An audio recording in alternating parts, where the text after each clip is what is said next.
Hello everyone, welcome to another episode of Music of the Week. We have 6 albums to go through, so I'm going to go through them. We begin with All That Remains and their newest album, Anti-Fragile. Now this is probably the one band that people have actually heard about for this video, or at least one of the early artists. This is their first album in 7 years and their 10th album overall, and their first since 2018's Victim of the New Disease, which I quite liked. I quite like this one as well, and starting off strong, giving it an A. I really thought it was properly good. It's really solid metalcore, really good heavy moments, really good clean moments when needed.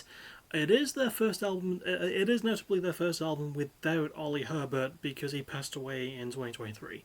So it does kind of have that.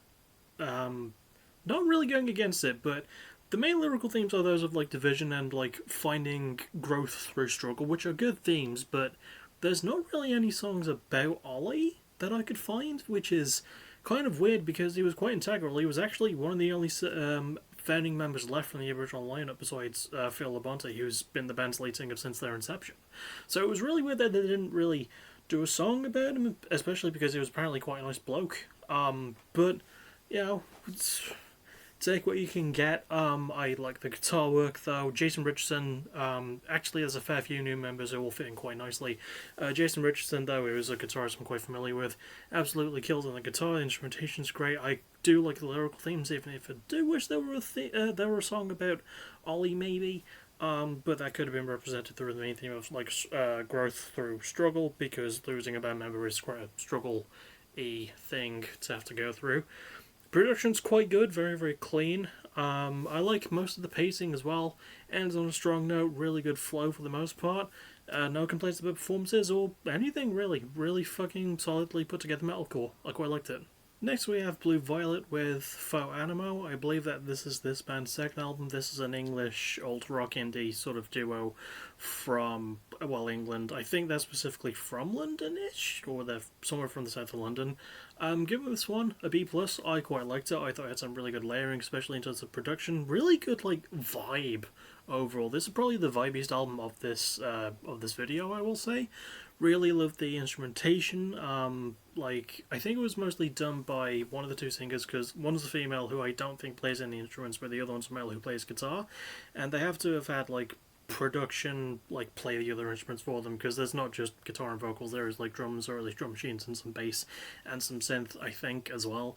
Maybe I do like the lyrical themes. There's some good stuff about like love, lust, and like sort of freedom, but it can get a little bit horny at times, just a little bit horny. Thankfully, it is mostly sung by the woman, which helps me as a straight man, but I'm Tish. But, still really solid as well, and especially when it goes for its more, like, wholesome themes, like freedom as a theme is really good. I actually like there's the more explored one on the album, personally. I also like the chemistry between the two members, Sarah McGregor, who does the main vocals, and Sam Gottlieb, who plays guitar. Really good chemistry from them. Solid production from whoever produced this. Really good work. I like the layering. Maybe a tad too dense in some places, but not really a huge deal breaker. And yeah, pacing's mostly really good. Like, it doesn't really have much of an urgency to it, but yeah, it's got a really good vibe, and you just sort of like fall into a dream-like state with it. And I think that was the point. There's like really good shoegazy and dream poppy elements, which I think actually kind of helped. I really liked how those put together, and I like how this album was put together. And this is still a very young band too, so yeah, I'm actually looking forward to seeing what they drop next. Next we have Grayscale with The Heart. So this is a band I've covered before, and oh boyo, oh boyo, oh boyo, boyo, oh boyo. I'm giving it a C minus, almost a D plus. So things I like about the album: the song "Mum 2" is really good. And I guess, like, for the most part, the instrumentation isn't completely harmful. I just wish that they utilise the more acoustic elements, because when they do that, they actually sound quite charming.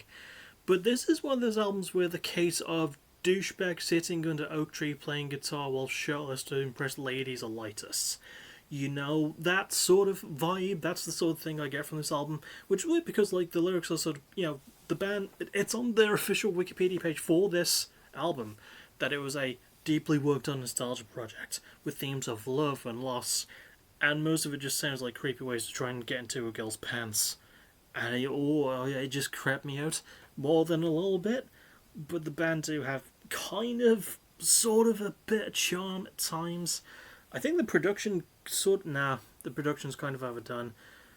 I think that's my main thing. I can't really think of many complaints I have to hate the album, but the album's also just not really excited to get passionate enough to hate. You know, it. I think that's my main problem with it. Like, it's got one really good song on it, which is Mum 2. It's actually a really fucking sweet song as well. And maybe that might sort of be a saving grace for the album if I had to think of anything else not giving it anything lower than C minus. Again, almost a D plus. It was very close to getting a D plus, but yeah, I think it's the fact that they can be inherently sort of nice, you know, sort of like weirdly wholesome in times. But I just wish that it weren't so fucking weird for the most part. I don't really hate anything about it. I think performances, writing, I think everything is just okay, you know. Pacing's alright for what it is. I just wish that it sees the opportunities it did. And considering that this is a band who my first album by them was Nella Vita, which was more of a pop punk lean, but you know, I sort of embraced the more pop rock lean with Umbra, which I think was the album that came out after that, and this is their first album since that, and I'm just like, could we like get shit back in gear maybe and just write things in a less creepy way? I kind of like that grayscale. I'd kind of like that a lot. Stop being weird, please. However, to counterbalance that, we have the obligatory debut that I've been doing pretty much every week since the year started. We have Grief Ritual with their first album, Collapse. This is another band who I believe are from the UK, and I'm giving this, no fucking joke, an A+. Holy shit. This was their first album. I mean, they did release an EP back in 2023, I think? Or 2022. But holy shit, this is sort of it's kind of a metalcore-ish sort of act. But they work in elements of like hardcore punk and black metal, which is great, because I think one of the band's guitarists used to be in a black metal band. There's really great lyrical themes about political divide, and I think there's stuff about queer rights as well. Basically just, there's this undercurrent of like bleak political stuff, but it's got that fucking hopeful thing of like, what will you do to fight to stand up? And I love that. I really, really do love it when it's done well, and here it's done quite well. It's not like preachy, it's not pushing you to do something, it's like, when the time comes, what are you going to do to stand up? Brilliant. Really, really good main theme for it. As bleak as it feels, like the writing can actually feel hopeful when you look into it. I was actually quite surprised at how sort of weirdly positive it could get at times. Performances, no complaints there. Jamie Waggett, who's the lead singer, absolutely knocked it out of the fucking park. And it's weird because I was listening to an interview with him, so I could try and guess where this band was from, just judging by their accent, in England, but like, he's so soft-spoken. But when he fucking screams, he's fucking great. And he even does like actual like speaking parts on the album, and his voice just sounds deeper, but like in an interview, surprisingly like laid back dude. I kind of enjoy that when bands are just like that. They're just chill guys, but they play the heaviest fucking shit. Yeah, instrumentation, brilliant as well. Love the guitar work, the bass, the drums. I love the fact that you can hear the bass as well. Production absolutely knocked it out of the park, handled by Jake Murray, who I think I've covered before. A really good producer, really good production, and the pacing is phenomenal as well. When I first listened to the album, I did think the first half was a little bit mediocre, personally, but then I listened back to it, and yeah, no, this entire thing is just absolute heater after heater all the way through. No, absolutely no fucking complaints. Okay, like, being a person who listens to heavy music quite a lot, it does feel right up my alley, so if you're not someone who's super into it, or if you're not someone who's going to really enjoy maybe some of the themes, I would recommend possibly staying away from it, but if you just want a really fucking good heavy album, listen to it, because it's really fucking good. Next is LS Dunes with their second album, Violet. LS Dunes, for people that don't know, are sort of a post-hardcore emo act who are from Chicago. I don't know why I felt like bringing that up, but that came to mind.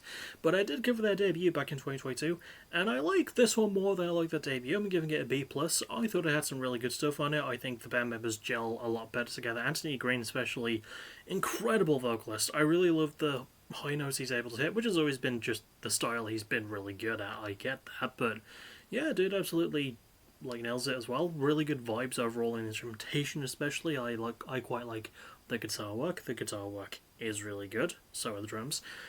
Pacing is really solid. Good song flow. Nothing that that like sticks out a lot in my brain, but still really nicely handled. Band chemistry is really good as well. I couldn't find much for lyrics though. I do like the writing, and there is some more uplifting stuff than there was on their last album.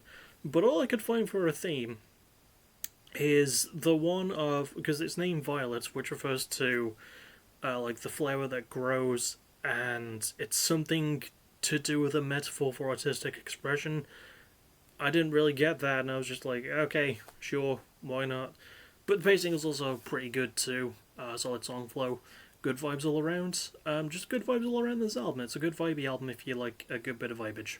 And finally, we have probably one of the most difficult to talk about albums so far of the year. We have Mac Miller with his album Balloonerism. Now, this is an interesting one because I have covered posthumous albums before. I'm pretty sure I've covered them not just in backtracking but in Music of the Week. But this is the second posthumous album by Mac. I mean, giving it a B+, right? I think the main reason is because this was my first Mac Miller album. And I didn't really build that connection to him, but also each time I look up Mac, I keep getting reminded that he was only a few months older than I am before he died. And it's so weird to listen back to stuff like this, you know? Like, his storytelling is still really good. He does go over, like, the things he's pretty much always gone over from what I was able to research, with like, stuff of his struggles with addiction and his struggles with mental health and things like that. Yeah, really writes honestly as well, performs honestly too. Like, I can't really say he's a bad performer. Like, he really does not get the bug, even though it's weird to say it like that because he's been dead for 70 years. Like, but the last trappings of his stuff make it sound like he's knocking out of the park. I guess I could say that. I don't know. Is that cruel? Is that mean to say? I feel like it's okay. I don't know. It feels weird. But I like his performance. I like the themes. I like the mixing of not just hip hop, but really good like jazz and neo soul elements, all blending quite well together. I like that Mac actually sings a fair bit too, and also refreshingly, not really any guest spots on this album. I think there's like a few, but there's not a whole ton, and it feels mostly like a Mac Miller project, and I really appreciate that about modern rap.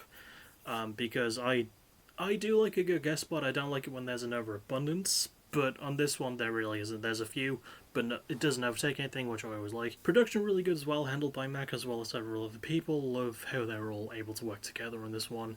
Just feels like it just blended together quite nicely, you know, really good soundscaping and a solid mix, and yeah, pacing also quite good. Just a really good flow and vibe to everything. And it does take a while to kick into that high gear, but when it does, like, the second half of the album is very rewarding. So, yeah, it can be a bit of a long set at times, but it's still a really good long set. Now is the part where I would tell you what I've got to listen to next week, but I haven't sorted out my stuff for February just yet, and I do have a bunch of catch-ups, but I'm not going to say those. So I'm just going to get to my favourite album cover and song from last week. My favourite cover is Alice Tunes of Violet. I like the fact that it looks hand-painted. It probably was. It might have been. I hope it was. It looks proper nice. You know, it's just got a good look to it. Favourite song goes to Marrow from Grief Rituals album. Again, just listen to it when you get the time. It's really, really fucking good.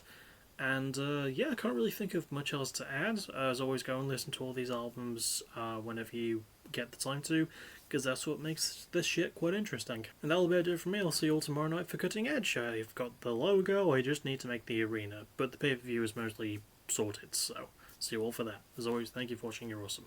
Bye bye.